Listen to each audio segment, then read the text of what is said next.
Arnold Krumheller. Logos Mantra Magia 1929. Introducción. Durante mi viaje a través de las Américas, a las que he llevado mi misión de organizar logias, ofrecer charlas y conferencias y realizar trabajos Rosacruz, he tenido ocasión de dar lectura a unos apuntes sobre el Logos, los cuales responden a las enseñanzas que me fueron legadas por un maestro de alto grado. Ofrecí a mis discípulos, entonces, ampliar y publicar este trabajo mediante un folleto, para ponerlo al alcance de todos, y hoy cumplo esta promesa con el deseo, al par, de incitar al estudio y complacer también a aquellos que no pudieron escucharme. Pero antes de comenzar esta verdadera clave iniciática y para la más fácil comprensión, he de ofrecer, a guisa de prólogo, algunas enseñanzas sobre el valor del lenguaje y la palabra. El lenguaje y la palabra. Forzoso es estudiar el origen del lenguaje en general, pero forzoso es también, para llegar a este punto como meta, comenzar por hallar el origen de la palabra.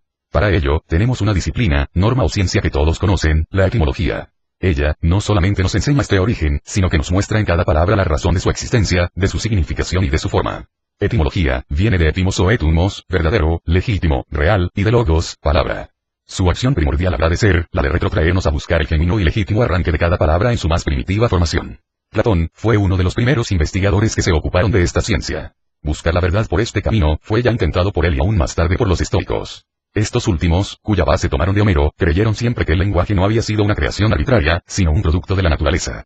Pero si bien los antiguos tuvieron esta firme creencia y en ello encontraron el medio, el paso de retorno para salir al encuentro de la verdad en sí, fue con posterioridad la filosofía moderna la que materializó esta ciencia valiéndose de la filología que entró a formar parte de la gramática, olvidando que, precisamente las sociedades secretas como la masonería, tenían y tienen a la gramática por sagrada. La etimología sin embargo, en su aspecto moderno, tiene un radio bastante reducido. Solo aspira a explicarnos el origen de cada palabra en cualquier idioma, llegando limitadamente y cuando más a ponernos de manifiesto que cada una de ellas, no es otra cosa, que una corrupción o apenas un reflejo de otra u otras anteriores. Pero la verdadera raíz, el verdadero germen, no lo consigue descubrir. Los filólogos, generalmente, llegan al sánscrito y lo estudian, lo profundizan, encuentran su relación con el griego, latín, germano, eslavo, celta, etc., y hasta se han acercado a probar científicamente que el indogermano es, para ellos, lo más arcaico y ajustado a ciertas leyes de lingüística. Y así es ciertamente en cuanto se refiere a la parte material de la palabra y su sonido, pero no en cuanto a la base espiritual, a la profunda raíz del verbo que yace escondida. Lo primero viene a ser como la historia de la palabra, su curso a través de los tiempos. Lo segundo no se logra con estudios históricos. La historia como ciencia es limitada y hay que pretender, como nosotros, senderos ilimitados porque buscamos valores eternos. Tenemos, por nuestra parte, dos aspectos en la etimología, la genética y la pragmática y tomándolos por base, nos valemos entonces para la investigación de nuestras reglas Rosacruz del eterno trío. Si se nos da la palabra escrita por un lado y el sonido material por otro, justo es reconocer que nos falta el mediador, el hálito, el espíritu, que une signo y sonido. Hallado este, verificado el trío, descubrimos verdaderamente el destino de la palabra, el karma del logos. ¿Qué es la parte pragmática? Y pragmática. Esta palabra me recuerda a mis estudios de medicina. Conocimos una enfermedad con la denominación de pramactamnesia, que tiene cierto número de recluidos en los manicomios, y consiste en producir en el enfermo un estado cerebral tal, que pierde por completo la facultad de reconocer los objetos por sus denominaciones, ignorando su significado. De este modo, el paciente no sabe para qué sirve un reloj, un bastón, un libro, un sombrero. En el caso exclusivo de que venimos tratando, se observa que toda la humanidad padece de este mismo mal. Hemos olvidado en absoluto el objeto de las palabras y debemos hacer como un retorno para volverlo a aprender. Tanto la etimología genética como la pragmática, nos sirven de base para esta investigación retrospectiva y ellas nos llevan a ir siempre descubriendo la existencia indudable de un lenguaje o sonido anterior, hasta acercarnos remotamente a un punto muerto que pudiéramos considerar como indefinido. Perrichu cree haber encontrado el lenguaje primitivo en los documentos egipcios, pero ya allí queda, si hubiese sabido algo de nuestros mayas en Yucatán habría llegado más allá de conclusiones más exactas. Perrichu da también con los Elohim. Cita él una frase del atlanto egipcio que es el zodíaco arcaico. Ya, Shaya, On, Shachi, Uste, Nzarat, que traducido es G, Sus, Di, Oni, Suskis, Estus de Nazaret. No tenemos allí otra vez una indicación de que Cristo es el astral, la fuerza mediadora del universo y el zodíaco con sus 12 signos los discípulos, como sostenemos los Rosacruz. Se ve en esto también, un nexo del culto de Mitra con el cristianismo nuestro. Mucho se ha escrito sobre este tema, pero todos los investigadores que se han ocupado seriamente de asunto, tan capital, han llegado a la conclusión de que, en tiempos remotos, debió existir un lenguaje arcaico, universal, único, común a todos, que ya no existe en la conciencia del yo, pero que aún tiene realidad efectiva en la parte subconsciente del ego interno. Por esta circunstancia, todas las sociedades iniciáticas sostienen que el descubrimiento de este lenguaje, por este medio, constituye el único camino para llegar a la verdad. Un fenómeno muy curioso es el aprendizaje del idioma de los niños y el hecho que aquel va paralelo con el andar nos enseña el camino de la naturaleza. Mientras andan los niños como animales arrastrándose por el suelo, solo usan vocales como los animales y solo al erigirse forman las primeras palabras, y se constituyen en seres humanos. El idioma de los niños es universal y si juntamos dos niños de diferentes países se entienden con gestos y vocales. Aquello que les sale a impulso de su propia naturaleza es digno de observar, si queremos volver a descubrir el lenguaje primitivo, pues la tradición en los niños permanece viva. El niño aprende a hablar en meses, seguro que la humanidad primitiva necesitó para ello periodos larguísimos.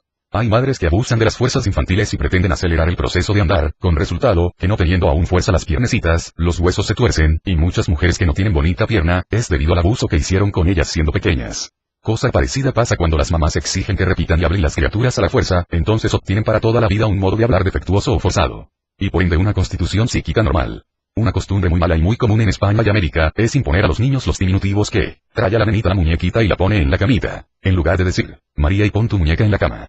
El abuso de disminuir las cosas, al expresarse, hace que estos niños salgan empequeñecidos en todo y en ello hay algo de pesimismo perjudicial para toda la vida. No deben olvidar que el idioma es la personalidad y ella debe ser natural y todo lo que pongan los padres de artificial en ella, perjudica a los niños para siempre. La medicina acepta hoy más que nunca, dentro del campo de las enfermedades, el valor de la constitución o de la diátesis o predisposición orgánica y es esto precisamente lo que viene a formar nuestra idiosincrasia fisiológica personal. No hay enfermedades, decía un médico, hay enfermos, porque cada caso clínico es diferente, distinto, depende de esta diátesis personalísima del individuo y exige diagnóstico aparte.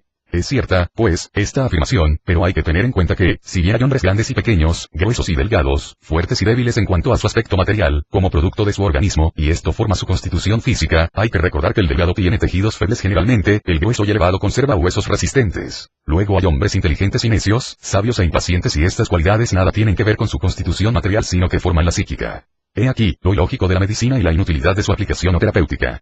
Por eso el verdadero médico debe considerar y tener presente nuestras dos constituciones, la material y la espiritual. Para nosotros los Rosacruz, esta dualidad constitucional forma un solo conjunto, un solo cuerpo, porque entendemos que ambas constituciones se interpenetran y, aparte de que probamos científicamente la realidad de su existencia, nos valemos para nuestro modus operandi del moderno método del psicoanálisis, como mediador, que viene a ser hoy indudablemente el Dernier Cri de la ciencia y los religiosos de hoy día toman, cuando les conviene, la Biblia a la letra y cuando no, dicen que es simbólica. En San Mateo, en su 10º capítulo, cuando Jesús estableció el sacerdocio dijo textualmente: Id y predicad, diciendo, que se acercó el reino de los cielos. Sanad enfermos, resucitad muertos, limpiad leprosos, lanzad demonios, graciosamente recibisteis, dad graciosamente. No poseáis oro ni plata, ni dinero en vuestras fajas, ni 2 túnicas, como han cumplido los que se dicen sucesores del Nazareno. No necesito repetirlo, todo el mundo sabe o mejor no lo sabe lo que guardan solo los jesuitas en sus alforjas. El auto que usa su santidad costó 1 millón de liras y es un objeto artístico que vale la pena admirar cuando se va a Roma y luego nos recordamos del burrito que usó Jesús para entrar en Jerusalén. Así es el mundo de hoy día. Todas las religiones se han convertido en negocio, pero si nosotros los gnósticos cobramos algo por nuestro trabajo entonces es charlatanismo. Los gnósticos enseñamos la clave de la vocalización y explicamos los personajes bíblicos como fuerzas de la naturaleza, formando precisamente el logos, la ley primordial. La teología desconoce el origen de las religiones, pero no puede negar que toda religión tiene un lado gnóstico y un fondo esotérico. Hay una leyenda en que cuentan que fue Menes que salió de Yucatán a Egipto y de allí llevó Ketrops la religión a Grecia, quedándose nática. Luego fue Cadmo, del que salieron los cadmonitas, del que dicen antiguas tradiciones cabalísticas, que inventó las vocales y consonantes y que a él, al conjunto, se debe toda cultura. Cadmones según esta misma cábala, el líquido o emanación primera, es la imagen de Dios refundido en el tipo del hombre. La endocrinología nos enseña que la calidad y cantidad de las hormonas tienen importancia suma, no solo en el desarrollo de nuestra constitución física, sino también en el desarrollo de nuestra parte psíquica y, en esta afirmación, sostenemos los Rosacruz, está encerrada una gran clave. Solo la hipófisis tiene 7 clases de hormonas distintas que constantemente actúan tanto en sentido físico como psíquico. Tenemos, pues, en las glándulas de secreción interna, en ese sistema nervioso líquido, que es como un puente de unión, como un nexo de ambas constituciones, la clave, el camino y allí aprendemos a utilizar lo que es el verdadero mediador, nuestro cuerpo astral. ¿Cómo obran las hormonas sobre los centros del lenguaje? ¿Cuál es la base espiritual? ¿En qué radica todo este proceso y dónde y cómo se le encuentra? He ahí el problema a resolver. Pero hay que tener en cuenta, que para acercarnos a este punto, hemos de ir antes, de lo conocido a lo desconocido, de la física a la metafísica, paso a paso y con seguro pie para no perdernos en un mare magnum, en un laberinto de producciones fantásticas, que aún haría más tupido el velo que todo lo cubre. Vayamos pues atentamente estudiando la parte física y resbalando por caminos ciertos, hacia la región metafísica, que es la forma de ir descubriendo y de llegar a la convicción de la existencia en un lenguaje primitivo. La Cábala ha puesto en la primera palabra bíblica Bereshit un poder inmenso. Bereshit es el principio con que creó Dios cielo y tierra y Josefus menciona que esos conocimientos descritos como Bereshit fueron hechos por el rey Salomón. El Zohar da 10 caminos, 10 emanaciones del poder divino, que llaman sucesivamente Keter, Chochma, Binach, Gedulá, Geburá, Tiferet, Nesach, Ol, Jesod y Malkud. Si tomamos el calendario azteca y lo comparamos con el cuadro del cabalista Kunrat y los dibujos cabalísticos del Bereshit veremos que todo está basado en lo mismo, solo que los dibujos son un poco diferentes y que los mayas aztecas son los más antiguos. En México y América Central, fue para mí, la cuna de las civilizaciones de hoy día y el ocultismo tiene allá fuentes de información inagotables. En el Museo de Colombia hay una serie de amuletos curiosísimos y de gran poder pero nadie les hace caso. Fueron cargados con nombres con mantras sagrados. Puestos estos nombres sagrados, ahora astrológica conveniente, y con un ritual hermético sobre metal alquimista, se hacen hasta en nuestros días amuletos poderosos, que son acumuladores de poderes divinos. En ellos el nombre de Dios puede ser escrito en 72 letras, heptacontadragramatón, o en 24, tesaracontadragramatón, o solo en 4, tetragramatón. El nombre de Dios escrito, incluye un poder de por sí y está basado en las leyes de la naturaleza y alberga milagrosos poderes y resultados. Hay rosacruces ermitaños que hacen estos amuletos, que yo he conseguido para muchas personas, los cuales debieron después sus éxitos, fortuna y felicidad a la adquisición de esos tesoros cabalísticos y los recomiendo de buena fe a todo ocultista. En ellos o sobre ellos hay vocales y consonantes en lucha o en armonía. En la naturaleza encontramos siempre dos tendencias opuestas, que se combaten y de esa lucha resulta la fuerza. Hay siempre un lado positivo y otro negativo, masculino y femenino, una fuerza que empuja y otra que detiene. En las vocales, ya esta lucha ha sido resuelta en esferas superiores, en las consonantes no, hoy se efectúa en nuestro órgano bucal. En las vocales solo es el aire que opera sobre las cuerdas bronquiales y el sonido cambia según la posición de la boca. En las consonantes se combaten, se frotan las cuerdas bronquiales entre sí que al unirse ocasionan desarmonía. Las consonantes no son tonos, son ruidos y solo en unión vocal y consonante resulta armonía. La K, tan común en el ario germano y en el maya se forma dentro de la garganta y en la aura produce formas que recuerdan, al mismo tiempo, a ciertas runas germanas y a los adornos de los templos de Yucatán. Hay una relación entre la boca y el oído. Hay personas que al escuchar a un tercero imitan los movimientos con los labios. Nos sucede también que escuchamos una melodía que se nos pega y repetimos aquello, por horas, sin podernos deshacer de ella. El psicoanálisis tiene en esta costumbre un fenómeno curioso que estudiar y encontrará ejemplos bíblicos que dan la explicación. No hay espacio para analizar la parte bíblica donde Jesús resucita al hijo de la viuda de Naín, basta decir que en hebreo antiguo semilla, semen, río, fuente, se llamaba Naín, Ain, otros dicen Ain y en esta fuente o río fue bautizado Jesús por la mano de Juan, y Juan, los alemanes dicen Juan es yo, An, es I, A, An, Sa, es logos en hindú, de manera. Es Jehová o sea es el logos. Fijémonos bien y, o, A, es. De manera Juan es la fuente, el poder, el logos, es el líquido que produce el lenguaje. Purkinje en sus investigaciones sobre las relaciones anatómicas del ovario y oviducto la vesícula germinativa, dio el primer paso, después los estudios de las glándulas de secreciones internas y el intercambio de las diferentes hormonas nos han puesto sobre la ruta y así se han confirmado lo que habían dicho los gnósticos hace siglos, que hay una glándula cerca del cuello y corazón que produce la palabra y su poder. Todo irradia. Es un principio de ocultismo. Todo tiene su aura peculiar, su irradiación áurica, y este principio también viene a cumplirse en la acción de las palabras. Cuando un hombre adelantado pronuncia una palabra, observamos inmediatamente cómo se extiende y propaga el aura de la palabra mencionada. El sonido que escucha nuestro oído es el cuerpo material de la misma, mientras que el aura viene a ser su cuerpo etéreo. En el Avesta de Zaratustra, se habla de la esencia de la palabra, de su alma, que es aura Mazda. En la filosofía Mimamsa y en el Mandram Yoga, vemos los elementos metafísicos del lenguaje que ellos traducen y explican como imaginación y poder. He aquí, pues, que poder e imaginación son dos problemas esenciales y de primera resolución dentro del campo Rosacruz. La imaginación volitiva creadora es la clave para trasladar a la conciencia normal todos los procesos subconscientes. Novalis habla de un dinamismo espiritual dentro del lenguaje y da con ello el primer paso hacia la ciencia de los mantras. Que el verbo espiritualiza, que la palabra derrama sobre quien la pronuncia su sedante acción espiritualizadora, lo podemos observar en las facciones de aquellos que recitan o declaman. Todos los pueblos están en relación con los idiomas que usan. Por esto, siempre me ha parecido importante de que en la lengua española no se tenga la H aspirada como en el alemán y otros idiomas, siendo esta la razón de que a los nativos de cualquier parte de América, si quieren pronunciar esta letra, les sale como una G y, sin embargo, los originales del continente americano, conocían y han seguido conociendo hoy las HHH. Los mayas, por ejemplo, no tenían nombre para designar a Dios y al insistir uno de los conquistadores de que un sacerdote maya le expresara el nombre de la divinidad, hizo una aspiración en forma de HHHH. La H es el aliento humano. Por eso en el tibetano, aliento, es significado tan solo con una H. El Atman y el Brahman de los hindúes es puramente un inspirar y expirar de aire que representan, a la vez, los dos polos humanos, positivo y negativo. Curioso es, pues, que los hebreos den tanta importancia a la H en Javé. JHBH, he aquí dos H para el nombre de Dios. En sánscrito, Jiva, es aliento de vida. En hebreo, vida, es Aj. Ahora, pues, para el hebreo la diferencia entre la H y la CH es casi nula y si bien la pérdida de la H es una degeneración operada en español y francés, en cambio la adquisición de la CH es un paso adelante, pues su acción espiritualiza la materia en sentido mandrámico. En el antiguo chino, aliento, soplo divino, es ki, cuyo vocablo nos hace recordar nuestro ich alemán. Así como los diferentes grados de la masonería están sintetizados en el primero, así en el Yod están contenidos todos los atributos de la Eva Ue. Según el padre Perdurabo es el Yod solo, la palabra virgen de Mercurio que envuelve su luz en un manto y Mem es el líquido amniótico, la corriente en la que nada el arca hacia la vida. La M de los masones tiene un significado muy oculto que naturalmente ignoran los masones de hoy día. En la constitución psíquica es la tonalidad la indicación del ser eterno y así tenemos una realidad material psíquica. En todos los textos sobre religiones se pueden leer entre líneas los secretos de ese dualismo, pero hay que saber leer. Observemos la letra Y, no es la misma figura de un hombre que levantara sus brazos al sol para adorarle. Su actitud es de demanda, de aspiración, de anhelo, de receptividad. El Yabeloxi es un cerro existente en Oaxaca, que baña plenamente la luna, donde encontramos dibujos determinantes y concretos en que aparecen los indios adorando al sol en esta actitud. El nombre original de los otomíes era el de Yaelu. La I tiene 3 brazos y 3 ángulos. Es la Tao y al mismo tiempo la I, es decir, el yoga, la unión, el hombre enlazado a su Dios, a su propia naturaleza divina. Sí, en conjunto, representa al hombre con sus 2 brazos levantados. Hemos de ver en estos brazos, el signo, el instrumento, mediante el cual se concreta la acción y se efectúa la realización de todas las posibilidades cósmicas, materializando la mente y prolongando el cerebro en su xis, como dice Hoyo. La 10ª es la cruz, el símbolo más antiguo de la Tierra y, si sobreponemos la y a la X, tenemos como resultado la rosa cruz. La 10ª está formada por 2 barras. Indica así, con su punto central, 4 caminos, 4 senderos distintos que, no son otra cosa, que los 4 elementos, las 4 direcciones de la vida. Si estas barras cruzadas se separan y enlazan por medio de una barra horizontal o guión, tenemos la H. Es Géminis, 2 hombres que se dan la mano, en cuya forma, nos la encontramos también en el Avesta como esencia divina que va hacia el hombre, significando, al mismo tiempo, el recuerdo de que, estando todas las cosas en Dios, al recordarlo el hombre, torna hacia su mirada como fuente única de vida, de cuyo surtidor ha de obtenerlo todo. Del de su interior. Resacarlo. Recordar. Es curiosa su etimología. Volver a tener. Cor. Del latín, corazón. Dar. Dádiva. Así pues, como en el recinto de Dios está todo guardado, no hay más que volverlo a sacar. Recordar, es ciertamente, sacar del corazón. En alemán es erinnern, sacar del interior. En sánscrito es masda, denominación de Dios y es recordar al mismo tiempo. Corazón, con sus 2 vocales o ya, tiene una gran importancia en la vocalización Rosa Cruz.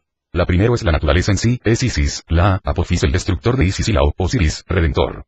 En la cruz de la Rosa Cruz tenemos la L, la U y la X y es realmente luz la que recibimos. Wotan o Wotan, era el gran dios de los antiguos alemanes, el dios del viento, representación del aliento divino, del que nos habla Tácito. En Rusia hay un pueblo, los botajas, que hablan un idioma parecido al sánscrito y que conserva voces mayas. Por eso, no es extraño que volvamos a encontrar en Yucatán y Guatemala, al dios Wotan, con el mismo nombre. Wotan, dicen los mayas, fue el que sopló el aliento a los hombres por la nariz, estableciendo 7 familias después de haber pasado por la ciudad de las 13 serpientes, y dejando a su cuidado siempre, una vestal, una mujer y, el culto de Wotan, en México, se conservó hasta 1691 en cuyo año el obispo Núñez de la Vega hizo quemar todas las imágenes del dios en mitad de la plaza pública. Wotan era también la denominación de corazón y yo encontré en Guatemala un dibujo antiguo con determinado símbolo, que es exactamente lo que más tarde han venido a hacer y a representar los jesuitas con el corazón de Jesús. Nihil novum sub sole. Volviendo a nuestra tesis. En sánscrito aura, es sustancia santa, divina. Pero llevada al principio material, cambia la HNS y entonces se convierte en asura. Si aún continúa materializándose más, si sigue descendiendo a los más bajos fondos, se puede decir que resulta, entonces nuestra basura, un líquido inmundo. La K es una X transformada. Ya no es la cruz, sino que se levanta erguida a ser deidad. ¿Acaso por esto encontramos en el Rig Veda un dios con el nombre de Ka y la misma denominación entre los egipcios para significar el cuerpo astral? Los mayas, que también tuvieron su lenguaje sagrado, usan más que ningún otro pueblo del mundo, la Ka y la mayoría de sus dioses llevan en sus nombres la K y la H. El pensamiento bien determinado, bien concreto, puede ser como una flecha que se dispara en tal o cual sentido. Es, a no dudarlo, la acción resultante entre el pensamiento y la palabra combinados. O lo que es lo mismo, pensamiento materializado, como dice Stringer. La palabra pronunciada, es asimismo, un conjuro para sanar o matar. Personas débiles hay que no soportan palabras duras. Son como notas agrias, estridentes, que no pueden resistir, mientras que las palabras dulces, las llenan de aliento y sirven de lenitivo. Un insulto nos excita, nos arrebata. Es un mantra, como lo es la lisonja. Y es que las palabras actúan no tan solo por la significación que guardan como expresión del pensamiento, sino porque conmueven el astral con su impulso vibratorio dejando en él su huella benévola o perversa. Los Rosacruz conocemos una ciencia llamada la euritmia, que consiste en reproducir, con movimientos gimnásticos rítmicos, la forma de las vocales y de las consonantes. Movimientos estos, que usan del mismo modo los faquires de la India y que, como un reflejo, los vemos reproducidos en las danzas de nuestros indios de América. Repito hoy, con más convicción que nunca, que la sociedad teosófica con su orientalismo, nos ha llevado por senderos tortuosos y caminos extremadamente difíciles, cuando en las enseñanzas de los mayas, aztecas, templos de la América Central y en los incas con sus viejas tradiciones y códices, encontramos todo, absolutamente todo lo que ella pretende importarnos como original del Oriente y aún en forma más concreta. Exhorto, pues, a los nuestros, a los que siguen conmigo la vía Rosacruz, a que continúen con nuestras enseñanzas, en primer término, y después, como corolario, tornen la mirada hacia el Oriente. La vocalización y la euritmia la tenemos en estos jeroglíficos. Solo es cuestión de descifrarlos. Para los sistemas de Indel, Leis, Teosofos, etc., cuanto llevamos dicho, es letra muerta. Mientras que varios maestros del Sumum Supremum Sanctuarium, entre los que me cuento yo, nos hemos ocupado durante muchos años en la investigación de las ciencias herméticas mayas. Como prueba de ello, yo les recomiendo a mis discípulos y a aquellos que se convierten en detractores míos sin fundamento, que vean en las bibliotecas reseñas de las sesiones del 17 Congreso Internacional de Americanistas donde encontrarán un trabajo mío sobre el zodíaco de los incas en comparación con el de los aztecas. Esto fue en el año 1910 y aún desde mucho antes, he venido y hasta ahora continuado mis estudios en este sentido, profundizando cada día más las ciencias herméticas desde el punto de vista indo-español. La euritmia nos da la clave de los mantras y ella misma encierra en sí poderes curativos de suma importancia. No podré extender este folleto cuanto yo quisiera en este sentido, pero en futuras publicaciones seré más explícito y aportaré la clave de todo. No olvidemos la vida y su desenvolvimiento en el desarrollo de los niños. La historia se repite, y está en ellos el reflejo de la creación del cosmos como una segura orientación para nuestra existencia. Ellos, en sus temblorosos balbuceos, van pronunciando primero ay ay ay. Luego ma ma ma. Más tarde ba ba ba. Sus primeros gestos, en fin, recuerdan la B y la M y es por ahí por donde debemos, pues, empezar la iniciación que, en momento oportuno, yo os enseñaré. Hakoyot, copia de uno de los libros antiguos lo siguiente. Los libros sagrados, no deben ser acogidos en su sentido aparente. ¿De qué serviría entonces la prohibición de revelar sus enseñanzas al profano si el secreto de las cosas estuviese encerrado tan solo en el sentido real y único del lenguaje que emplean? Del mismo modo que el alma se oculta en su cárcel. Que la almendra está encerrada en su cubierta. Que las nubes velan el sol. Que el vestido cubre el cuerpo. Que a nuevo comprime la cáscara. Que el germen descansa en el interior del grano. Del mismo modo, la ley secreta tiene su envoltura, su velo, su nube, su vestido y su cubierta que la envuelve para ocultarla al conocimiento profano. Así, cada palabra, encarna un sentido mucho más elevado del que parece tener y cada relato muchas más enseñanzas de las que muestra en su concha. Esta es, pues, la verdadera ley, la ley santa, la ley divina que, como vestal inmaculada, se ciñe su peclo para que nadie la profane. Y solo será desnuda, solo desvelada, cuando se la llame con vocales y consonantes que son su más sagrado exponente. Plogeón, el sabio arqueólogo, ha probado que el alfabeto maya fue anterior al egipcio y que los iniciados de las pirámides logran tan solo su alto estado de sabiduría, por haberlo heredado de los mayas o mexicanos. Este mismo erudito afirma que el templo de Chichén Itzá fue edificado en un tiempo en que Babilonia, Asiria, Egipto y la India estaban habitados por tribus salvajes. En uno de los templos del Yucatán está descrita la creación del mundo mediante una mujer con un huevo y esta misma figura, exactamente, se encuentra en la literatura brahmánica del Manava Dharma Shastra cuando en el año 1300, antes de J.C., dicen haber tomado en copia esta figura de templos lejanos situados a través de los mares. Este huevo simbólico conserva su color azul y los egipcios dieron a esa deidad este mismo color. Sin género de dudas, estos templos lejanos, existentes más allá de los mares, a que ellos hacían referencia, fueron los de México. La tumba del príncipe maya Co contiene un altar adornado con símbolos egipcios. El emblema de la culebra o serpiente de sabiduría se encuentra tanto en la tumba de este príncipe maya como en otras tumbas de príncipes egipcios. Descifrados los símbolos incrustados en piedras mayas que relatan la vida del príncipe Co, da como resultado que los mismos egipcios se los apropiaron al describir la historia de Osiris. Osiris era representado por un leopardo y los sacerdotes de Osiris llevaban en sus ceremonias un cuero piel de este animal. Exactamente lo mismo que lo habían puesto en práctica los sacerdotes de Co. Osiris tenía dos hermanas Mau y Niki, lo mismo que Co con idénticos nombres en México. ¿No es algo sorprendente esto? Analizando químicamente los restos de ciertas especies animales que contenía la tumba del príncipe Co, resultaron ser idénticos a los que contenían diversas tumbas de príncipes en el Egipto. Egipto acostumbraba a echar estatuillas femeninas al hilo para evitar las sequías, cuyo hábito fue tomado de los mayas que, con anterioridad, las echaban en los pozos con el mismo significativo objeto. Estatuas de cierto dios, en México la representaban con un brazo más corto que otro y este mismo símbolo se ve en los emblemas de Tot. Tanto los mayas como los egipcios, principiaron el año a mediados de julio y ambos tenían periodos de 4 años. En uno de los códices mayas que existe en Madrid, se describe plenamente cómo fue el hombre hecho de barro y es, asimismo, de una coincidencia significativa, que los egipcios lo repitan del mismo modo y aún más tarde la Biblia. No ha faltado, por esto, arqueólogo, que haya querido ver cara maya en Ramsés II. Yo recomiendo, a los que leen inglés, la novela de Ridera Gardamach y el último faraón y traidor de Cham. Para convencimiento de cuanto digo, aconsejo pongan a los personajes de esta novela, nombres mexicanos y en lugar de que acción se desarrolle a orillas del Nilo, la trasladen a San Juan de Teotihuacán y observarán que resulta mejor y más adecuada. Cada día me congratulo más de haber conocido y estudiado primero las tierras sagradas de México, Quirigua, Guatemala y Perú, que el Egipto, pues aquello es superior sin duda en todo género de tradiciones y aún está por encima de la India. Pero como nadie en su tierra es profeta, los mexicanos y peruanos se vienen a buscar literatura teosófica del Oriente, sin antes conocer su propio país, cuyo estudio, por esta paradoja viviente, nos dejan a nosotros los alemanes.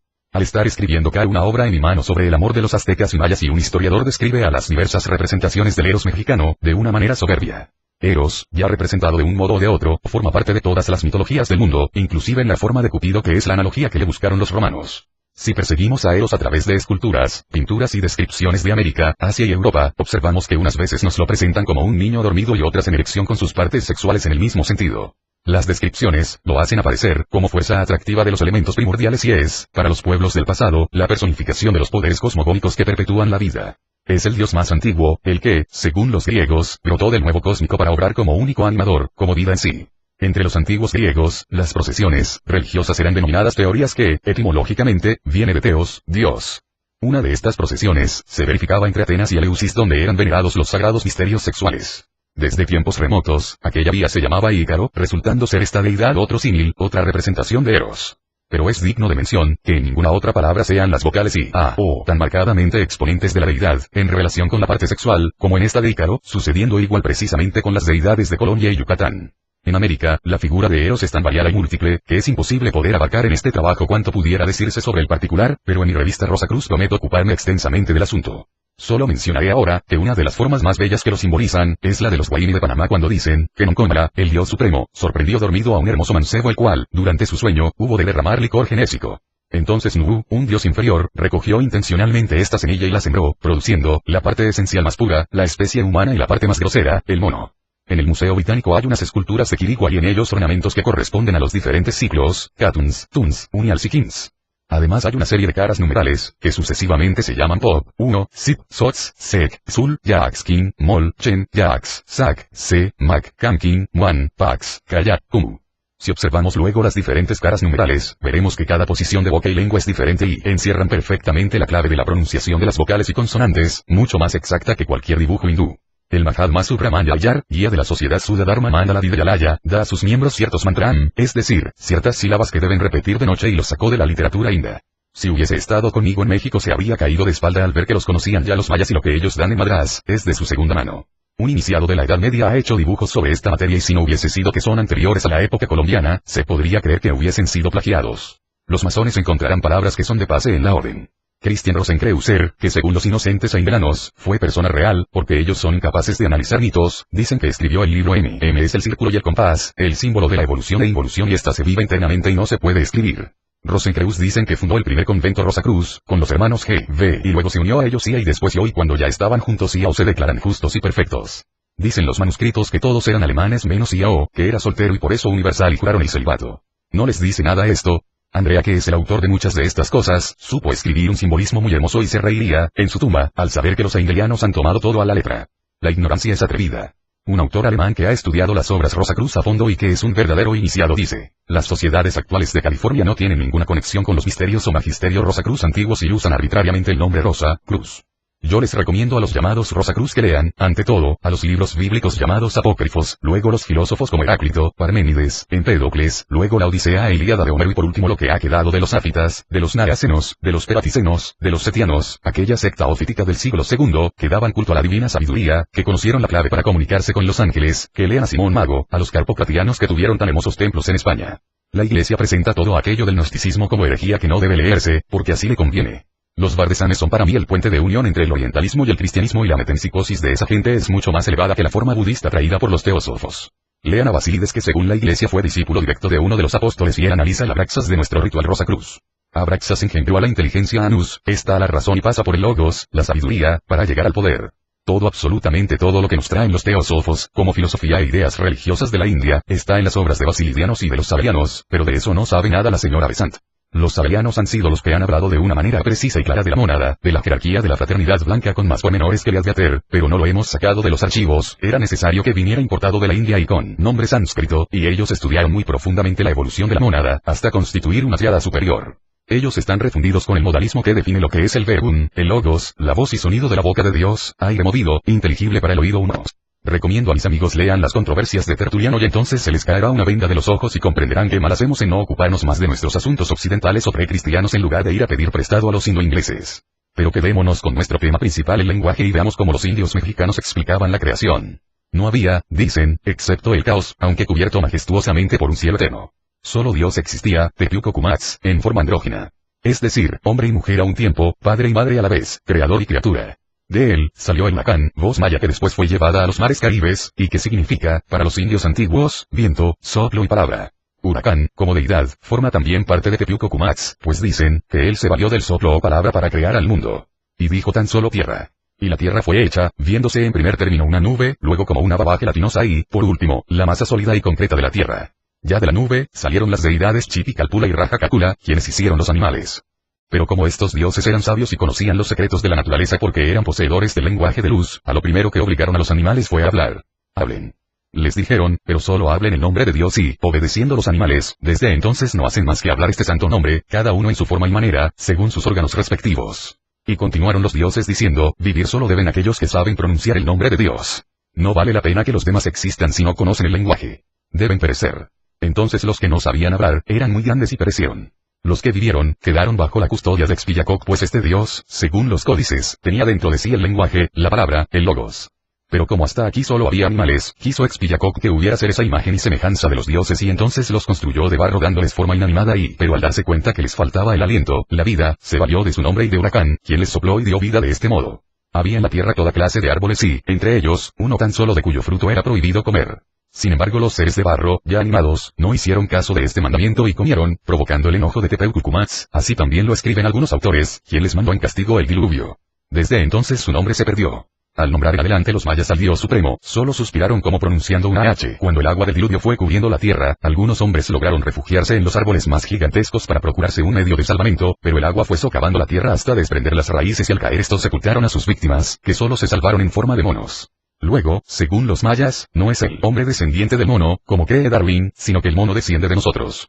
Los dioses volvieron a ser nuevos hombres y ya, esta vez, no de barro puesto que les había dado mal resultado. Ahora volvieron a ser los de maíz de diferente color, logrando que, durante su sueño, se les unieran las mujeres, quienes habían venido del mundo invisible. Expiacoc y su poder habían prevalecido y autores hay que sostienen, que no fueron solo las mujeres las que vinieron del mundo invisible, sino toda la especie humana, refiriéndose estos, al hablar de un mundo invisible, como de un país que estaba al otro lado del mar y que llamaban de Tulan, Tule, donde moraban los dioses. Tampoco es cierto, dicen los indios posteriores, la formación de los seres de barro, sino que primero vino la piedra obsidiana o por lo menos, si fueron formados de barro, tuvieron que alimentarse con esta piedra. Siguen afirmando, que el poder de la palabra, el poder hablar, lo lograron, porque el coyote y el cuervo buscaron maíz y lo comieron, pero Expiacoc, para obtener ese maíz, viose obligado a abrirles el vientre sacándoles sangre. Con esta sangre, sangre de sacrificio, completó a los hombres y les dio cuanto les faltaba, redimiéndolos y elevándolos. Sin embargo, algo necesitaban todavía, y entonces el colibrí fue a buscar a la serpiente Tapíola que, al mezclar su sangre, hizo que todos los hombres tuvieran como un despertar y fueran otra vez parecidos a los dioses. Al principio, solo existían 13 hombres y 14 mujeres. De ellos salió todo el género humano. Se casaron entre sí y de este modo se perpetuó la especie. Pero la puerta para Tulan, donde moraban los dioses, se había cerrado, y un velo misterioso había ensombrecido el oculto y mágico saber obligando a los hombres a aparecer desnudos, sin conocimientos, sin el lenguaje de los dioses y en perpetua ignorancia. Entonces, pensaron todos en regresar a la ciudad de ensueño y, al intentarlo, notaron que la puerta estaba guardada por un murciélago. He aquí que algunos hombres, que habían permanecido aislados, conservaban la sabiduría de sus progenitores y sus secretos, pero les estaba vedado darlos a los demás. Todo aquel que quería saber, tenía que franquear por sí mismo la puerta misteriosa y esta continuaba defendida por su perenne guardián y faltaba luz, pues hasta entonces solo había vagas tinieblas, y los hombres convinieron en pedirla a los dioses. Complácidos en su demanda y mientras estos se ocupaban en hacer la luz, los hombres se cansaron de esperar, buscando ellos mismos, para obtenerla, el camino de Tulan por otros senderos. Llegaron a un lugar que se llamaba Tulanzoiva y el primer dios que les recibió fue Toil. Como habían llegado de diferentes lugares, desde el norte al sur de México, Perú, etc., todos se extrañaron y alegaron al mismo tiempo, de que los dioses, sobre todo Toil, tuvieran el mismo nombre y una exclamación de júbilo brotó del corazón de los peregrinos en este instante de felicidad y de ella salieron los cimientos de la fraternidad humana, que de este modo nació. Felices ya los hombres, regresaron de Tulan, pero algo sorprendente les ocurrió en el camino. Ya no se entendían, su lenguaje se había confundido, se había hecho diferente y la desesperación les embargó. Entonces se esparcieron por todo el mundo distribuidos en familias, que hablaban la misma lengua, con la inquietud nómada constante de hallar algún día el lenguaje primitivo. Por la pérdida de este lenguaje que les habían enseñado en Tulan, todas las tribus se quejaron y fueron en nueva peregrinación a pedir ayuda a Balaam Kitse de quien esperaban la salvación, pero este tan solo se limitó a decirles, voy a daros fuego y voy a daros luz. Ellos os servirán para que busquéis por vosotros mismos el lenguaje olvidado. Vino entonces, la estrella matutina. De ella brotó el sol y los hombres rendidos le adoraron aguardando obtener de su luz esplendente el tan ansiado lenguaje salvador. Miles y miles de teósofos y ocultistas buscan la clave de la iniciación, buscan de encontrar un secreto íntimo que está escondido en todas nuestras filosofías y estudios y al que no se puede ni se debe escribir. Los grandes escritores lo dejan entrever y si bien dicen que hay muchos medios de lograr arrancarlo. Yo, que tengo casi medio siglo de estudio en estos asuntos, que tengo los grados más altos de la masonería, 3, 33, 97, que he pertenecido a la sesión esotérica de la Sociedad Teosófica, que soy miembro de más de 20 sociedades secretas, como la O.T.O. y la A, en las cuales tengo el último grado, que soy obispo de la Iglesia Gnóstica, consagrado con ordinal primitivo y anglicano, que como comendador de la Fraternidad Rosacruz tengo conexión con la Fraternidad Blanca, la jerarquía del invisible, que he pertenecido a la vieja guardia de Patus, Elipas Levi, que traté personalmente a los principales ocultistas del mundo, declaro que para mí en la vocalización, en el uso de los mantras y la oración, mediante el despertar de las secreciones sexuales, resido el único camino de llegar a la meta y todo lo demás, que no sea por aquí, es perder lastimosamente el tiempo. El maestro habló. Y nosotros escuchamos. Exordio no hables a todos de las cosas bellas y trascendentes y, en el decir bíblico, sería tanto como arrojar margaritas a los cerdos. Pero, En todos, sobre la copa de todos, dulce o amarga, de frivolidad o de ignorancia, escancia tu vino y con él, el pétalo de rosa del ensueño. Para los que padecen de eterna inquietud, de supremas ansias. Para los que sienten la augusta zozobra que produce lo no realizado y viven esperando. Esperando. El día luminoso que ha de venir. Para esos, será el bálsamo, el néctar, la magna palabra que abre todas las rutas y alumbra todos los senderos. Para que los que no tienen hambre y sed de vida, para los frívolos. Para los que van con paso ligero por la senda y no advierten la floresta, ni el ave que canta, ni el dulce murmurar del arroyo, ni la vieja fuente grata de sonoro cristal, como dijo el poeta. Para esos, no será el bálsamo, ni la magna obra, pero si beben de este vino sagrado, más allá del tiempo, florecerá su sabor y llenarán su copa. No hables a todos, sin embargo, de las cosas bellas y trascendentes. Pero haceos uno con el vínculo que integra este instante. Abrid vuestra comprensión. Alzad vuestras copas. Cuidad que no se vierta ni una sola gota de este bálsamo de vida. La lengua divina en el primer alborear del mundo. Cuando el primer día, al sonar la hora cumbre, el logo se hizo carne y brotó, como de la entraña estática resplandeciente en el Paracleto, el primer fiat. La palabra que a todo precede. El alfa que todo lo inicia. La energía espermática que todo lo encarna. Y vino el orto purísimo de la primera y divina lengua. El verbo de Dios. Hay un idioma, un lenguaje natural. Este lenguaje de la naturaleza, eternamente vivo y eternamente sonoro, tiene sus formas y sus caracteres indestructibles y su escritura de oro, invariable y estas formas, estos caracteres, esta escritura, únicos y primordiales, no se pueden hallar sin conocer la joya, la raíz escondida del lenguaje humano. ¿Qué se entiende, en el sentido humano, por lenguaje y por escritura? La causa raíz, el orto primordial del lenguaje humano, no se encuentra ni en su organización, ni en su estructura, ni por la investigación del sabio. Se encuentra en él. Dentro de él. En su intimidad más recóndita. En la joya encendida. Esta causa raíz o primordial es el divino sol de acontecimientos trascendentales. Lenguaje y escritura son los únicos medios para el cultivo de la razón. Todas las razas, todos los pueblos, todos los habitantes de la tierra, lograron su cultura por el lenguaje, pero ninguno de los lenguajes del hombre logró la perfección. La evolución y el progreso de la cultura en todos los pueblos, está en relación proporcional con su escritura y con su lenguaje. La perfección existente en todos los idiomas, en todas las lenguas, arrastra nuestra razón a aceptar la imprescindible existencia de un lenguaje único, solo, aislado, primordial, cristalino, de bellas y puras tonalidades armoniosas que, en todas sus expresiones, en todos sus vocablos, sea justo y perfecto para todo sentido. El deseo del hombre de abarcarlo todo por medio del lenguaje, de saberlo todo aprendiendo muchos idiomas, nos obliga a suponer que ha existido una lengua perfecta, infinita, radical y rutas hay de esta existencia en los viejos pergaminos polvorientos de las tradiciones más antiguas. Pero hoy, este idioma, este lenguaje, sensiblemente se ha perdido y la misma tradición nos lo dice en nuestra investigación. Todas las lenguas antiguas, no son más que derivaciones de esta lengua primordial y a pesar de su imperfección, de sus defectos, prueban ellas mismas que son eco, tal vez un remedio lejano, de la primitiva madre raíz. Siendo el lenguaje y la escritura los únicos medios de inteligencia entre los humanos y la causa de toda obra, de cultura, es forzoso pensar que la lengua primordial sobrepasó a todas, cuando una humanidad remota estuvo en sus conocimientos por encima de la actual humanidad. Este idioma primero, fue un lenguaje lleno de verdad, de fuerza, de prístina pureza, de razón y de luz y sus caracteres, por justos, invariables. En toda obra de la naturaleza, por todas partes, se encuentran estos invariables caracteres. Este lenguaje de luz, esencial, primordial, tenía diferentes ramas que contenían lo divino, lo espiritual y lo físico. De aquí el lenguaje de luz, lenguaje de espíritu y lenguaje natural. El nexo de unión de todas estas ramas a un tronco común, dio origen al lenguaje primordial. El primer hombre es forzoso que tuviera ese lenguaje. Lo perdió. Los moabitas, lo hablaban. Las generaciones sucesivas lo perdieron. Pero la tradición, el lazo de conexión de los iniciados, ha hecho que lo conserve con autorización de la jerarquía blanca de la fraternidad Rosacruz. Los iniciados antiguos, también lo conocían. En este idioma inefable y absoluto, recibió Moisés las tablas de la ley. Del Egipto y, sobre todo, de los bosques germanos, cuando los hombres cantaban con el ritmo alegre que conduce las almas a través de los sueños, salía este divino lenguaje que fue considerado como idioma sagrado. Todos los iniciados conocen este sagrado idioma. La misión de todos los iniciados, es trazar, poco a poco, la senda por donde vuelva a encontrarse. Sobre la reconquista de este supremo lenguaje está basada toda iniciación. El hombre aprende a hablar con toda la legión de hermanos invisibles y es, como un río de oro, esta senda que conduce a la santa quietud que se derrama en la selva del sol. Los apóstoles, lo recibieron como santa dádiva. Los Rosacruz, todos los iniciados de la fraternidad, lo recibieron del Espíritu Divino y en sus vasos sagrados lo conservan como místicos depositarios. A todos, se les abre el camino, la senda, la ruta mágica para reconquistarlo. La base está en las prácticas de los iniciados Rosacruz.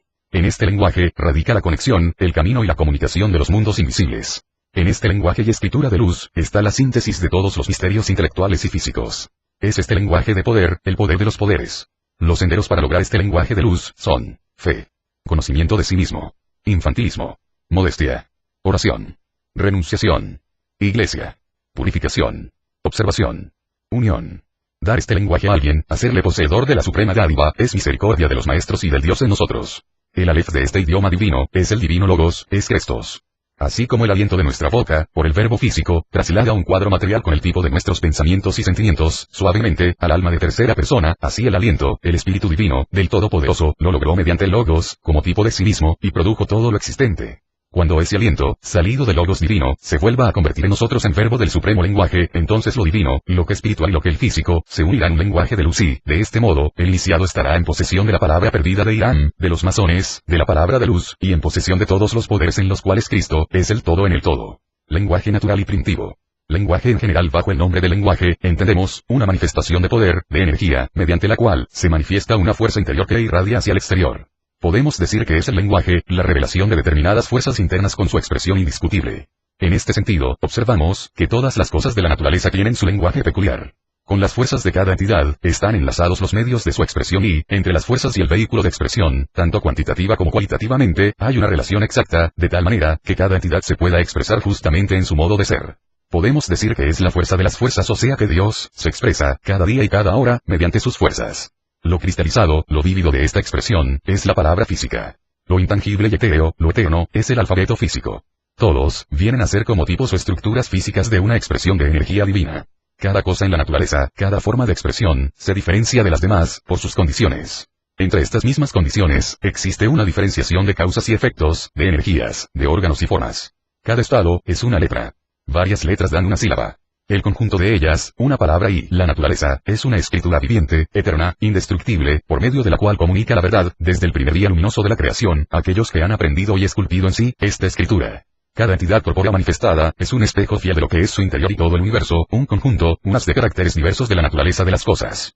Relaciones, particularidades, modos, aplicaciones, pasiones y, unidades, todas características que se combinan para formar el conjunto. Todas las formas, desde el mineral más grosero, la flor más perfumada, hasta el hombre de inteligencia más genial, son pues, letras vivas de un gran alfabeto universal y toda la naturaleza, excelsa y vislumbrante, un libro abierto de la verdad y del amor divino. Todo lo que existe, es un bello jeroglífico. Cada cuerpo es el símbolo de una fuerza, sutil e invisible, análoga a él y que vive dentro de él, como la sal vive diluida e imperceptible dentro del agua que la contiene. Forzosamente, por eso, debe existir una escritura, dentro del conjunto de los caracteres de la naturaleza, que sobre un libro abierto, esté frente a los ojos de los que saben leer, donde se pueda percibir cada símbolo y, con esta percepción, ascender hasta las formas genuinas y primordiales. El lenguaje humano, se diferencia del lenguaje primordial y natural, en que el primero es la manifestación de fuerzas intelectuales y espirituales, y el segundo, de energías internas, invisibles y secretas. La fuente misteriosa, la de sonoro cristal, de este lenguaje, está dentro del hombre, pero, ni la investigación, ni la instrucción, ni la sabiduría, pueden hallar ni explicar el fenómeno de su existencia y origen, proviene de causas trascendentales, que solo lo trascendental puede encontrar.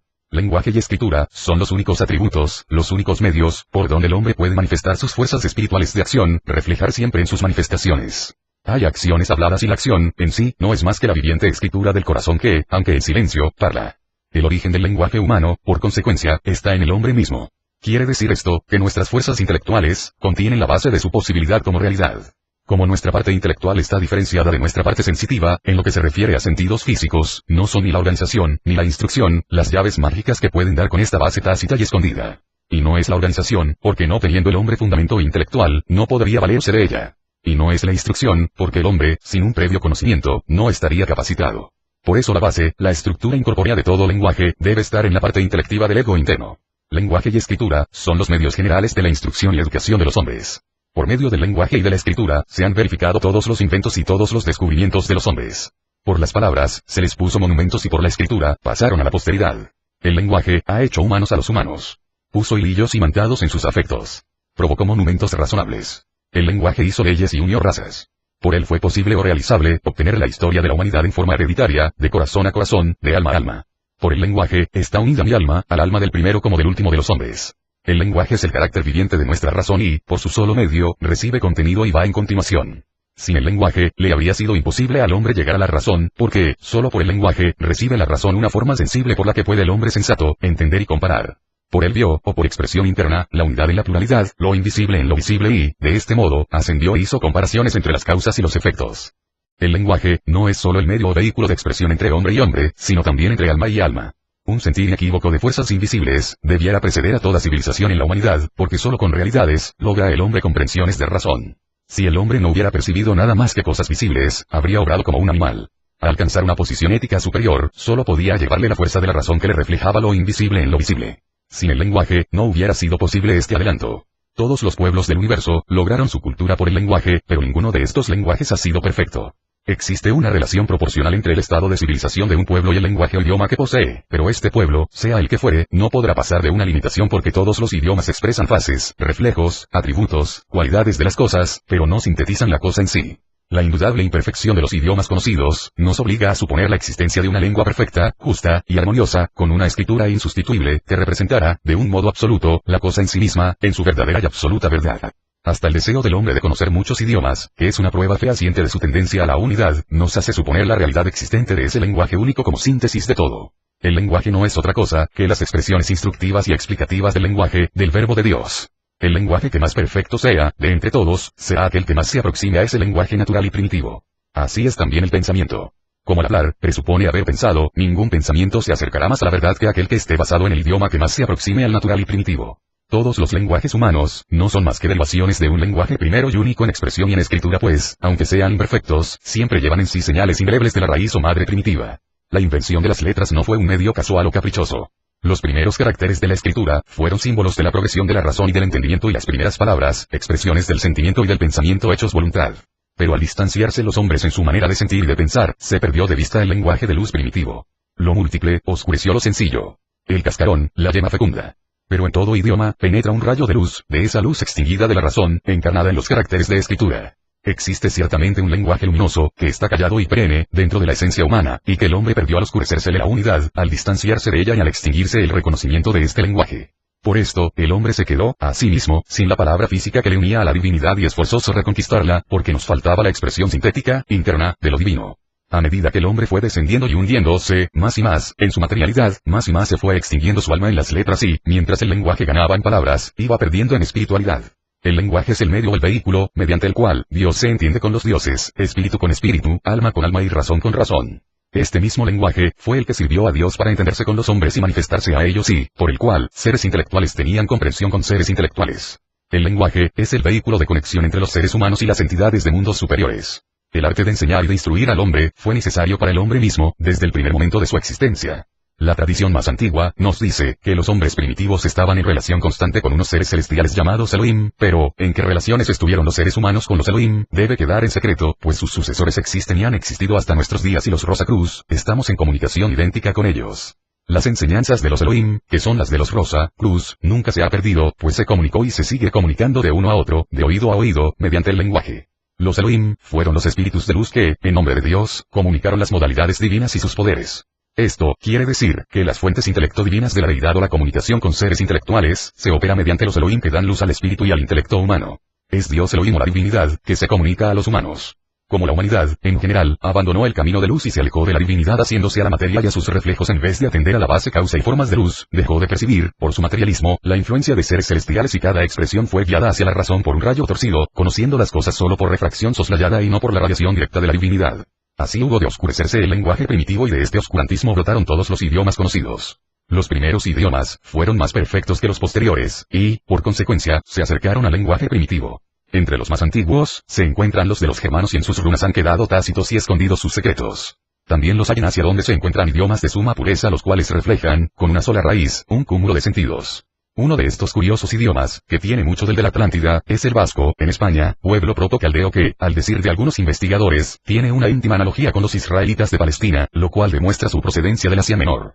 La raíz ask, fundamental del pueblo vasco, es más común en América y se encuentra en muchas palabras alaska, aztecas, etc. Raíz que también aparece en la vieja Germanía con ascanis, unos de los primeros descendientes del jafet y tronco de los alemanes. El végalo tiene 700 palabras raíces como elementos de la razón, de las cuales forman verbos y adjetivos. Hay idiomas cuyas palabras descansan sobre raíces de 3 letras, siendo las demás, progresiones de estas mismas raíces. La línea de su hermosura o de su manifestación, como belleza, es su escritura misma y mientras más antiguos y sencillos sean sus caracteres, tanto más se acercan al lenguaje primordial. Las letras del lenguaje primitivo, no son más que signos de la razón. Sus puntos, sus rayas sencillas, signos también de sus principios e ideas. Todos unidos, no son otra cosa que la misma razón simbolizada. Los misterios y la iniciación Rosacruz, han conservado el idioma primitivo como, dicen, que Noé los conservó dentro del arca, lo que solo es un símbolo, y Abraham era un sabio en este mismo lenguaje. Teud llamaban a la faz de la divinidad. La luz divina proyectaba sus rayos luminosos sobre los hombres primitivos y ellos, supieron aprisionarla, valiéndose de un modo de luz sencillo para llamar a su Dios. Descendido el hombre de la región astral, la caída en la culpa, perdió esta luz divina. Su razón y su voluntad se debilitaron por completo. Comenzó su errabundo caminar, lo que no fue posible antes, y se oscureció para siempre a su vista la misión de su destino. Su deber ha sido y es ahora, buscar esa luz genésica, sustancial que está encerrada en el idioma divino. Caído el hombre en la esclavitud de la materia, perdió sensiblemente sus elementos de comprensión que le proporcionaba el lenguaje primordial, porque su entendimiento solo vio formas, manifestaciones, símbolos. Tuvo que orientarse, y entonces se valió de un medio que era divino y humano a la vez, el lenguaje. Medio, que, como aquella hebra de oro de la diosa que se orientó en mitad del laberinto, puede hacer tornar al hombre a su primitivo estado divino. Solo por el Logos, puede unirse otra vez el hombre a su Dios. Por eso, Cristo, se llama el Logos que se hizo carne por nosotros y que habitó y habitará en nosotros porque, así como la palabra física es la clave portadora de nuestras fuerzas físicas, así Cristo es el acumulador de propiedades y cualidades divinas. El nombre de Dios, es el misterio más grande del mundo. Nuestros sentidos son muy limitados para la comprensión de que Dios es espíritu, pero su nombre expresa todas sus cualidades y el que aprende a pronunciarlo, se le abre el cielo, se pone en comunicación con el mundo astral, y los maestros, los Elohim, se le aparecen. Pronunciar, es evocar las fuerzas inherentes a la palabra. La palabra, es lo real. El Padre se pronuncia en el Hijo y el Hijo en nosotros mismos. En ello está el misterio más santo de todas las religiones.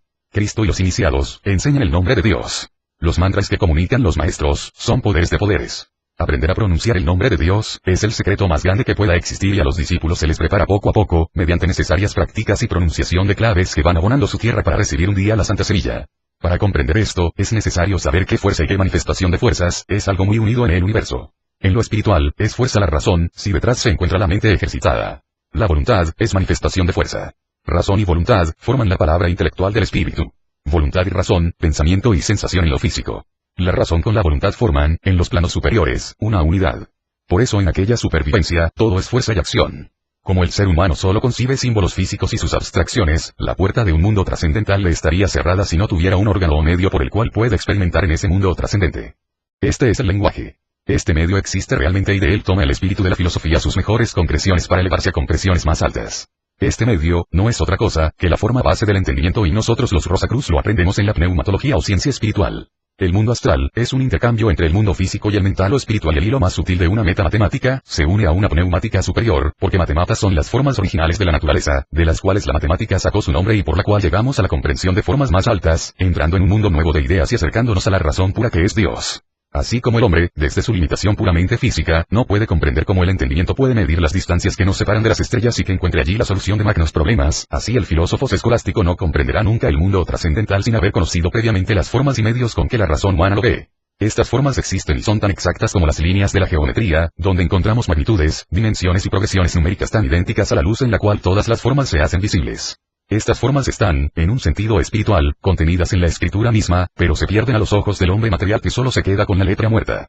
Estas formas luminosas son conocidas de los Rosacruz y de los que, por la iniciación, lograron la comprensión trascendental. Los misterios antiguos cuyo principio es como el de los Rosacruz en cuanto a los mundos superiores, conocieron el divino lenguaje que es como la llave de la puerta trascendente. El alfabeto de este lenguaje, sirve para formar mantras, mediante los cuales nos ponemos en comunicación con los mundos suprafísicos llamados invisibles.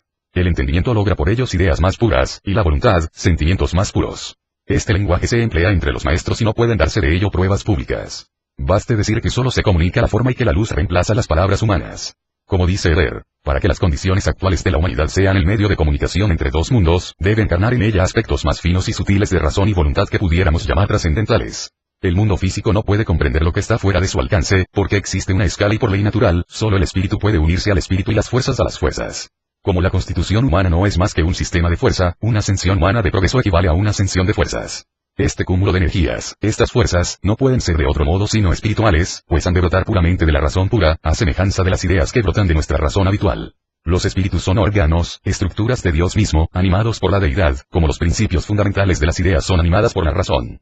Así como la comprensión nos enlaza con las ideas y estas con la razón, fuerzas espirituales nos unen con fuerzas trascendentales, y estas, a su vez, con Dios. Pero como Dios es la fuente copiosa de la razón más pura y, por ello, una suprema luz celestial e intelectual, sus espíritus, como dicen las sagradas escrituras, son como unas de llamas de luz. Por esto, solo la luz, es la que nos puede comunicar con Dios. Esta luz entre nosotros, es la razón. Dentro de ella, tenemos al ego divino. Ella debe solo desenvolverse y desarrollarse por la escala que conduce a la esfera trascendental y ascender a las formas más puras de luz. Para la comprensión de las cosas en el plano físico, tuvimos necesidad de órganos y sentidos físicos. Para comprender las formas espirituales de luz, para penetrar en lo trascendental, necesitamos separarnos hacia mundos superiores, cuya meseta primera es el mundo astral. Conservamos, pues, un lenguaje único en los mundos superiores que debemos cultivar y aprender, como se aprende el alfabeto de cualquier idioma, juntamente con los caracteres de su escritura trascendental. Para ello, el entendimiento lee y el corazón ritma y habla. Todos los idiomas se aprenden por imitación. Igual condición se necesita para aprender el lenguaje primitivo y, por consecuencia, el verdadero secreto radica en la imitación de Dios. Necesitamos, para seguir la escala, comenzar por deletrear. Este lenguaje, para los Rosacruz, no es otra cosa que modificaciones de la luz divina. Necesitamos pasar, pues, por la iniciación para comprender este divino lenguaje y valernos conscientemente de él. Para comprender esto, es preciso preguntarnos cómo hablamos y leemos ordinariamente. Leyendo, ve la razón los caracteres luminosos y, hablando, los expresa como sentimiento. En el lenguaje común, la lengua es el instrumento de manifestación y el órgano vehículo es el aire dentro del cual actúa el espíritu pulmón. La lengua da la forma, mientras que el pulmón ofrece la sustancia. Dios se manifiesta siempre como Dios, mediante el lenguaje y la escritura. Lo que en el estado físico es sonido o tono, es éxtasis en el plano espiritual. Lo más sublime es esta comprensión estática y, como resultado o síntesis de ella, es la ascensión hasta Dios. Om Mani Padme Hum. El verbo, Génesis un sopor de siglos, de silencio impenetrable, pasa a través de todos los antiguos misterios. El verbo Génesis, el fiat espermático del primero y luminoso instante, yace guardado en el hermético cofre de las edades y el divino arcano, la llave mágica que abre la dorada puerta, se esconde sigiloso tras el doble fondo del arca de la alianza. Hondo, grave y profundo, se diría, que es el silencio del santuario. Solo la voz de Dios, la voz inaudita, habla quedo, muy quedo, al electo.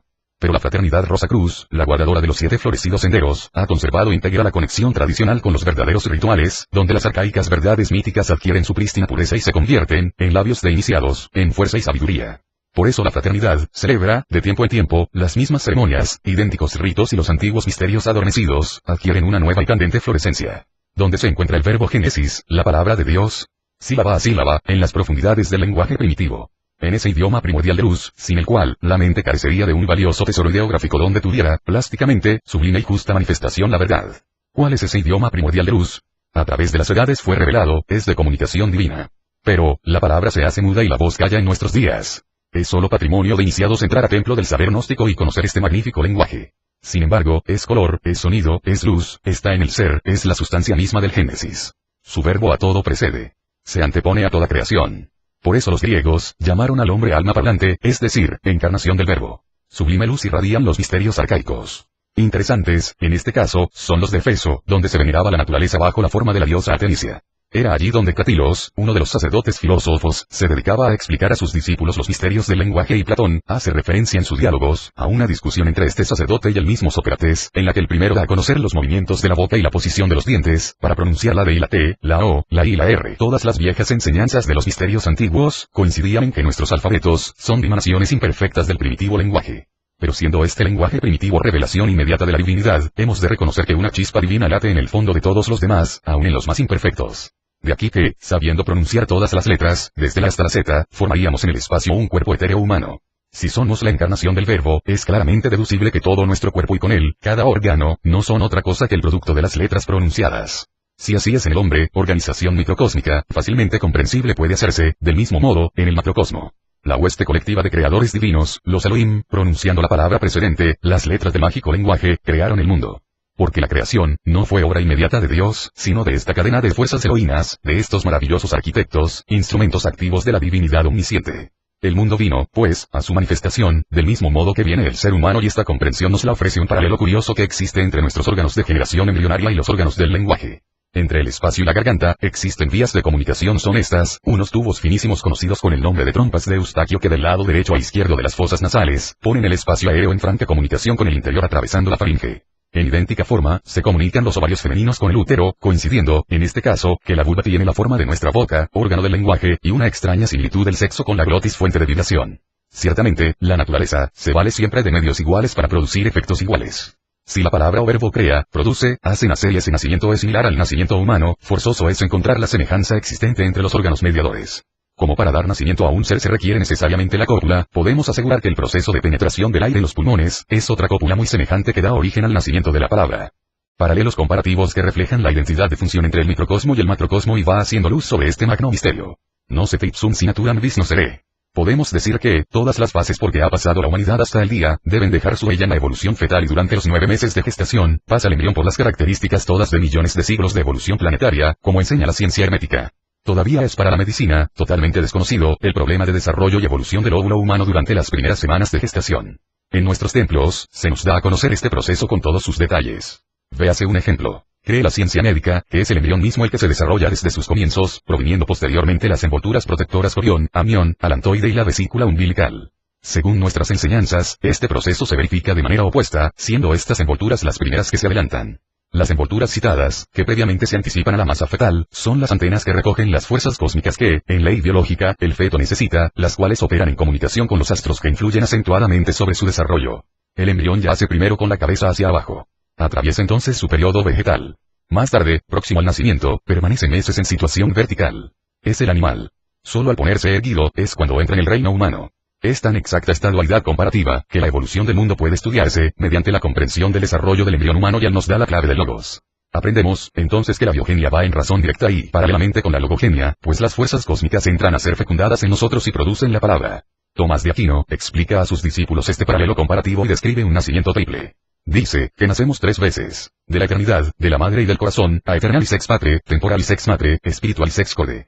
El mismo San Agustín, quien confiesa que lo que llamamos cristianismo ya existió siglos antes del nacimiento del Nazareno, nos llama también la atención sobre el símil del nacimiento del Señor y la creación del mundo con el desarrollo del feto. El verbo se hizo carne y habitó entre nosotros, dicen las escrituras. A Ezequiel, en un momento de clarividencia, dijo, la ontogenia, es una recapitulación de la filogenia. Es decir, el proceso de la creación de un ser humano, es igual a la creación del mundo. Desde este punto de vista práctico y exclusivo, estudiamos los Rosacruz, la mitología donde, dentro de la narración mítica y de fábula, se encuentran supremas verdades simbólicas para quien sabe leer. Solo para aquellos que estudian por deleite y con frivolidad, sin ánimo de investigación, es para los que nada dicen estas sabias leyendas. Meditad un instante sobre la leyenda de Isis y Osiris. Isis y Osiris eran hermanos y como pareja divina, llevaban la dirección y regencia del mundo. Aparece de pronto su hermano Tifón, espíritu del mal, y consiguiendo por la astucia lo que no pudo hacer por la fuerza, hace entrar a Osiris en un cofre o ataúd, lanzándolo al mar. Pero dándose cuenta Tifón que Isis buscaba ansiosamente el cuerpo de Osiris, halla de nuevo el ataúd e hizo 14 pedazos de su cuerpo repartiéndolos por el mundo. Peregrinaba Isis de nuevo, ansiosa y llorosa, en busca de su hermano esposo y entonces encuentra los pedazos sepultándolos luego en partes distintas y haciendo levantar templos en cada una de ellas. Del corazón de Osiris nació Horus, Aurus. Y, despojando a su madre Isis de la diadema de reina viuda, fue señor del mundo. Osiris, es la palabra primordial de luz e Isis, la naturaleza. Los principios masculino y femenino, gobernaron el mundo hasta que vino Tifón, el hálito que, en su vertiginoso soplo, dio origen a la separación de ambos principios, engendrando la palabra humana. Horus, es la fuerza del logos, la energía espermática, la síntesis del pleroma. Una parte de Horus, vive y late en el embrión humano que, más tarde, se manifiesta al hablar y se hace verbo. Una punta del velo ha sido alzada. Sin embargo, mientras la mariposa inquieta y alocada de nuestra alma, no halle el camino estático, sereno y apacible, de los 7 senderos luminosos, no tendrá la divina comprensión del logos ni sabrá cuál es el punto del círculo donde se desvinculan los 3 enigmas del tiempo. Para escudriñar en el archivo del cosmos nos hace falta el divino lenguaje de luz y de este solo se acerca a nosotros mediante la joya, la luz. Conclusión: la joya con su io he dicho, querido discípulo, piense sobre esto. La etimología de joya es del latín gaudia, pl gaudium, gozo, placer. Así se llamaba también un anillo que lucían las imágenes de Isis y de Serapis, unidos por una culebra. Esto mismo sintetiza lo que he escrito. Nadie en su tierra es profeta, repite el dicho vulgar, y es esta convicción la que obliga a los pueblos a buscar en lejanos países nuevas modalidades. Lo de casa, lo de la propia tierra, ya sea presente o futuro, carece de valor y no interesa. Por esta razón la secta teosófica, en ninguna parte del mundo ha logrado más adeptos que en la América Latina, introduciendo aquella mezcolanza de budismo y vedantismo, a la que se afiliaron tantos y tantos descreídos de otras religiones. Los que antes habían negado la Trinidad cristiana, no tuvieron inconveniente en aceptar después a Brahma, Vishnu y Shiva. Los que habían negado la resurrección, aceptaron plenamente la reencarnación sin darse cuenta que todo es lo mismo y que nada nuevo habían traído esas enseñanzas. El gran Jinarajadasa, que es un hombre en verdad de muy escasos conocimientos, fue interrogado, en el transcurso de sus predicaciones, por la simbología arcaica de la América, encogiendo los hombros y confesando que de aquello ni entendía ni sabía nada. Y es natural. Él solo sabe de karma y de reencarnación, que son dogmas que requieren demasiado tiempo y largas conferencias para irlos introduciendo en España y América en forma oriental. Karma, sí.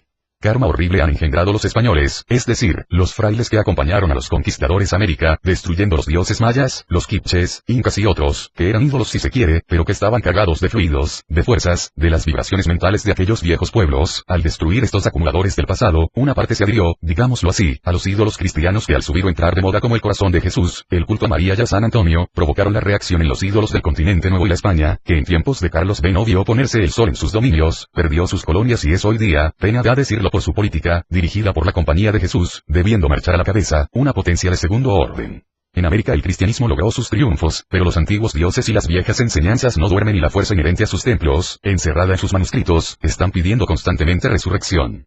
Por eso, es un deber ocuparse de ello para cancelar ese karma que primero provocaron los frailes llevando el cristianismo y que hoy tratan de provocar los teósofos orientales llevando nuevamente teorías y filosofías ajenas, sin ocuparse para nada de las tradiciones del suelo americano.